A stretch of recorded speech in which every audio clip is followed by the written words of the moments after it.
Alright, so today I have identified some patterns of behavior for my when reviewing for my motion to dismiss. Um, just going over the timeline of events of the illegalities that I've identified. Um,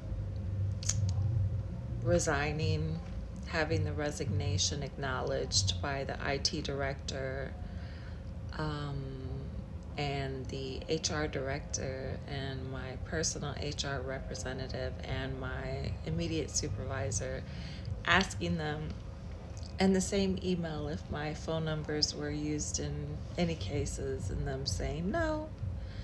Me going to the clerk's office on April 30th of that year, inquiring directly, because for grand jury sealed warrants, even if you're a party to them, like if they have consent, if you go and request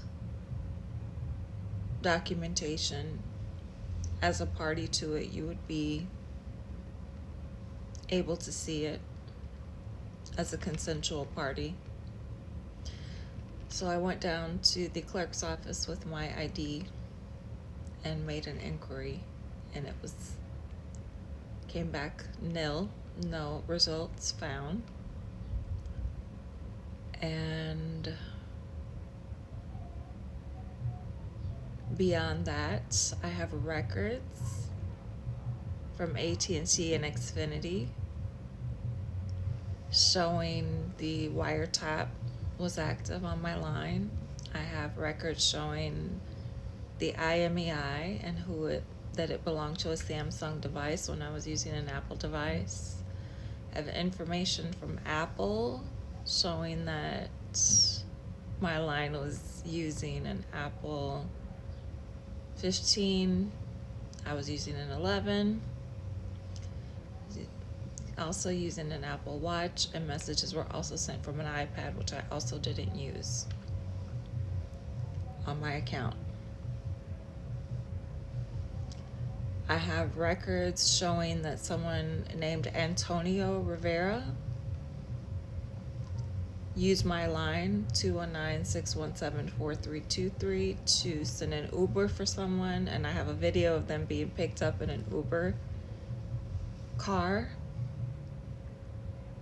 from the front apartment of my address. So that geo-spoofing, I have evidence of that on the night that the Celtics played the Bulls in 2024.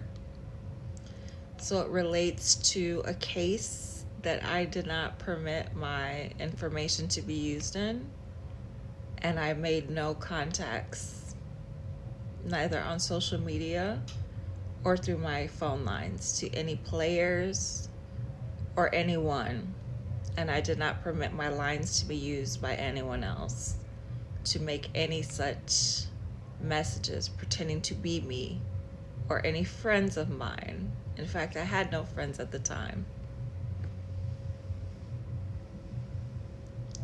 So anyone pretending to be my friend or a cousin, close, near relative that was friendly with me is a liar. And they didn't have my permission to use my lines, to send any messages, to create false relationships. So if that happened, cases were built on false information, and false prosecution and malicious prosecution would ensue, because I did the diligence of checking for grand jury information using my name. I also have records from AT&T and Xfinity showing the wiretaps. I also have records of the IMEI using a Samsung forwarding messages to a Samsung device. I also have information showing the DOJ suing Apple for antitrust because the messages wouldn't correctly forward from a Samsung device across the platforms from Samsung to Apple devices. So this malicious prosecution shit has to stop and it has to drop.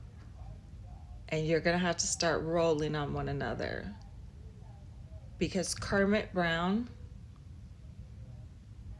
and the NPR, Brian Mackey, whoever you are, using these aliases, and the landlord that insisted on having my information written in a personal written data, like he insisted on me writing out my social security number, my date of birth, having a written application, even though we secured the credit application through a third-party app, the Turbo Tenant app.